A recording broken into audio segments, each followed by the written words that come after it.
Hey everybody, today we're going to be solving some quadratics that are not equal to 0, and we're going to get started with a little help from an old friend, Mr. Barkowski. See if you can tell us how to solve this quadratic not equal to 0. Hey Mr. Renner's math class, it's Mr. Barkowski here. He gave me this problem to try to solve for both x's. X squared minus 8x equals negative 12.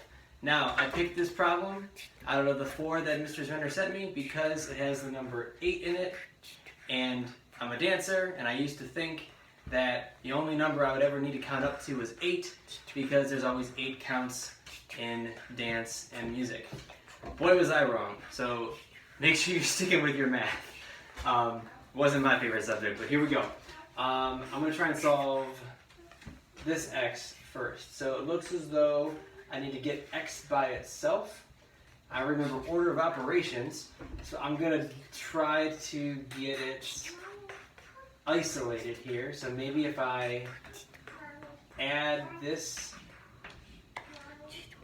x, or 8 here, and add it over here, negative 4. So I've got negative 4 equals x squared. That doesn't seem right because now I've got these two x's here. Oh, I think there's like a way to like maybe combine the x's. Is this a FOIL problem? I remember that from math. Oh boy. I am stumped here. Maybe if let's see. If I can like, yeah, let me bring in an expert. Ezra, can you come here? How would you solve this problem? I'll go like 2, 12, 8, like, I'll like go by number like 2, 2, 8. I'm gonna go with that. The answer is 228. Have fun everybody, hope you're doing well. Mr. Barkowski, we appreciate your help, your effort, especially with your son Ezra there, shouting out some pretty solid answers. We're going to go ahead and show you how we solve quadratics in Algebra 1. First key point is make them equal to 0. So go ahead and add 12 to both sides. Balance it out. So we've still got our quadratic. We've got x squared. We have negative 8x. That plus 12 doesn't combine with anything else over here. There are no other just numbers or constants over here. So it just becomes a new plus 12. We're equal to 0. And hey, we know what to do. We did this last week. We are able to factor this problem. So we're going to go ahead and take x squared over to the side. We're going to put the positive 12 in the corner. Can we factor 12x squared along that diagonal? Do we see any combinations that give us negative 8x? I see a combination that gives me 8x. So if I went negative on both of them, that is negative 8x's, negative 2x's, and negative 6x's is negative 8x's, and it's still negative times negative still gives me the positive 12, which is the number I was looking for here. X squared is x times, x times, I need a negative 2 there, x times negative 6 there. We've got our parentheses equal to 0. Use the zero product property. That is x minus 6 equal to 0. And x minus 2 equal to 0. Add 6 to both sides. We got one answer. Add 2 to both sides. And we got our other answer. For number 2, we are keeping that Olmsted spirit alive, and we are headed to Falls Lenox Elementary School. Mr. Sarah, can you help us out solve this quadratic? Hey, how's it going? Mr. Renner's algebra class. So Dr. Zray asked me to solve some of the work you guys are working on. For those of you who don't know me, I'm Mr. Sarah. I teach 3rd grade at Falls Lenox. Hopefully some of you were in my class. If you were, send me a message. I'd love to hear from you. If not, I'm going to try my best at high school algebra. It's been a very long time since I've done it, probably about 20 years. This is the problem he gave me. X squared plus 5x plus 11 equals 5. If I remember correctly, which I don't know if I do. I think I have to get only the variable on one side. So I know I have to take away 11. Oh boy, that's going to put me into the negative numbers. All right, so I got x squared plus 5x. I'm taking away 11 here. That's going to give me negative 6. Then the next step I'm looking at, I believe,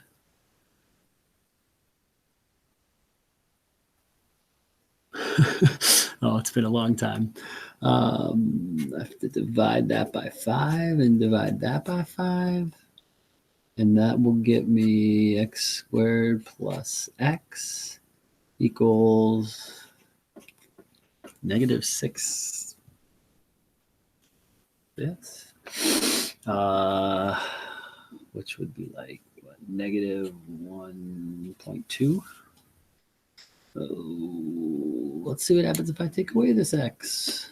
So I got x squared is the same as negative 1.2 minus x.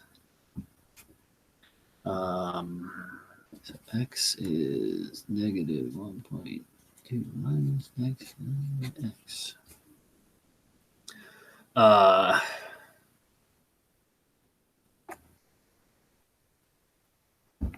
That's not going to work. But yeah, keep up the hard work. Mr. Renner knows what he's talking about. Obviously, I do not when it comes to high school algebra. Third grade math, I can definitely handle. If you guys want to check in with me, I would love to see you, my old third graders, especially, a lot of you haven't seen in years.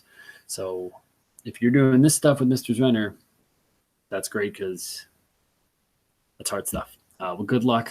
Good luck with this weird homeschool break we have. Thank you so much, Mr. Sarah. You did what most people would probably do using that algebra knowledge, which is trying to isolate those x's and trying to get the x by itself. Unfortunately, when you have two different kinds of x's, a quadratic, x squared, and then a regular x, 5x's here, there's no way to combine those and get the x by itself. Our strategy is going to be to factor, but first we need to go ahead and make it equal to 0. So while our title for the day is solving quadratics not equal to 0, the key is making them equal to 0. 11 minus 5 is a positive 6. Now that we're equal to 0, let's go ahead and factor. We got x squared. Focus on the 6. Go across the diagonal. 6x squared. 1 times 6, 2 times 3. What's the combination that gives me 5?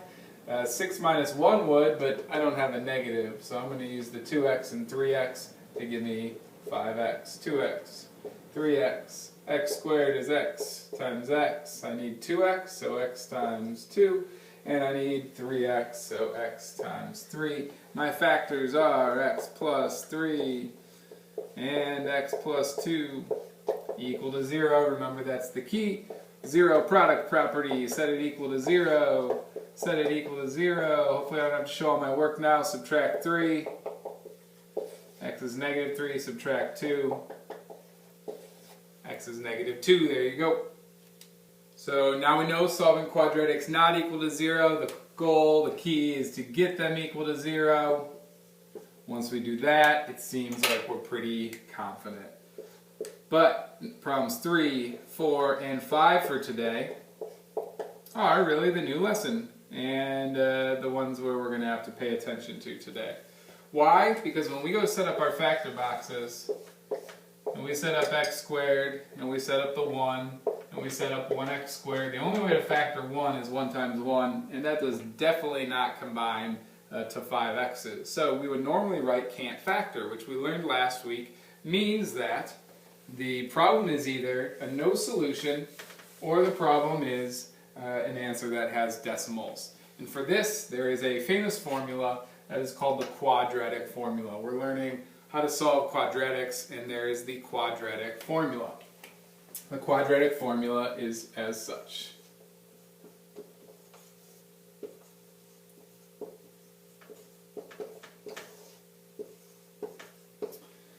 negative b plus or minus, that creates two answers, the square root of b squared minus 4 times a times c all over 2 times a. That's a lot going on.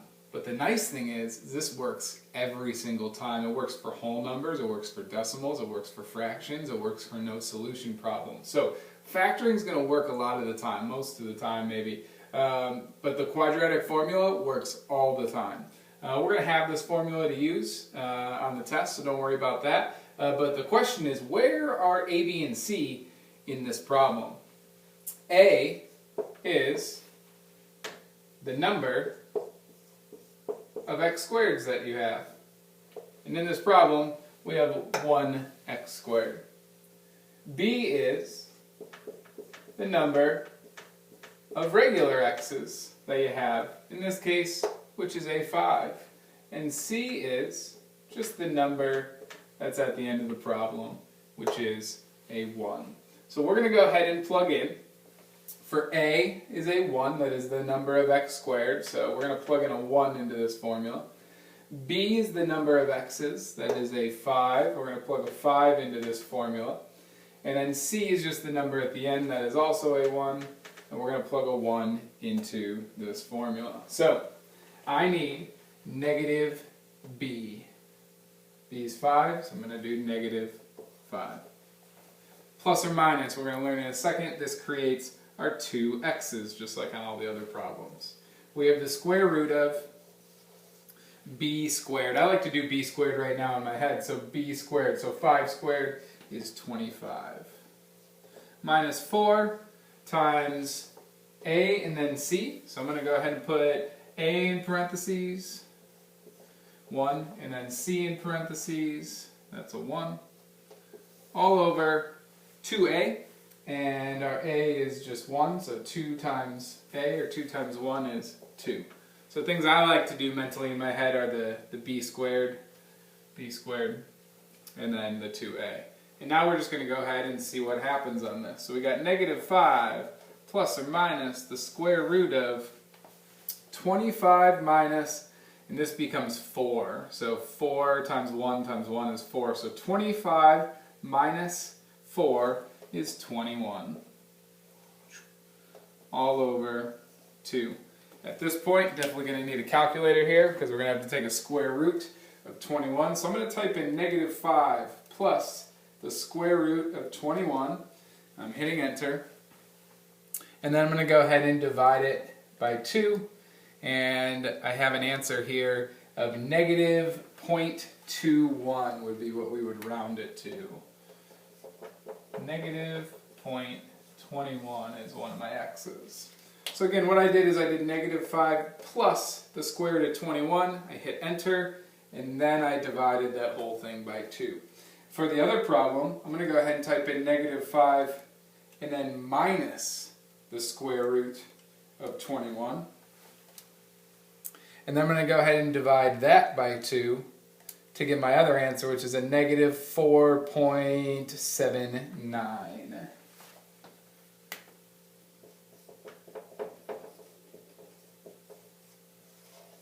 And those are my two x's for my problem. So let's say we feel pretty confident with the quadratic formula that I have up here, and we say, hey, I want to skip factoring, I didn't like factoring, can I go to the quadratic formula right away? Well, remember, on all quadratics that are not equal to 0, the key is still setting them equal to 0. So, once I do this, then I can go ahead and use the quadratic formula. So I've got 2x squared, I've got 15x, and now I have a 9 here.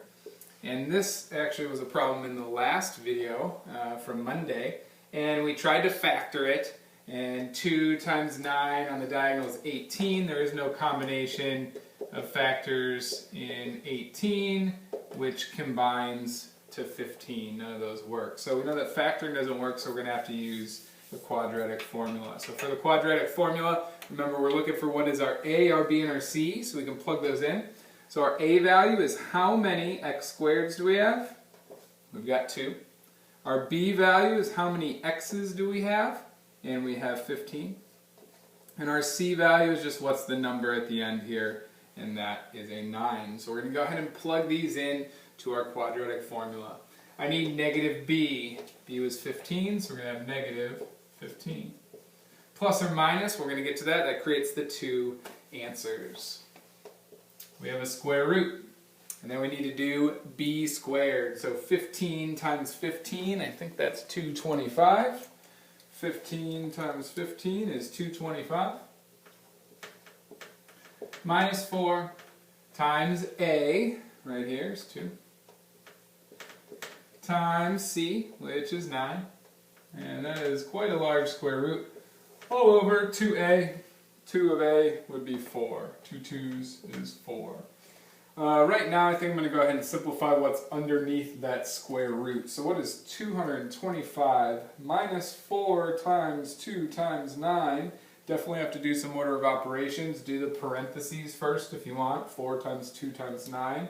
But that's going to give you a 153. And how I create my two answers right now is by doing negative 15 plus the square root of 153, and then I divide it by 4. So one of my answers is negative 0.66 if we round it.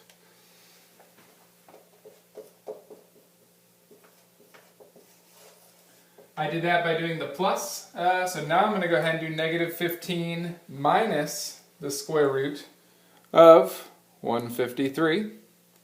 And once I have that numerator, I'm going to divide it by 4. And my other answer is negative 6.84.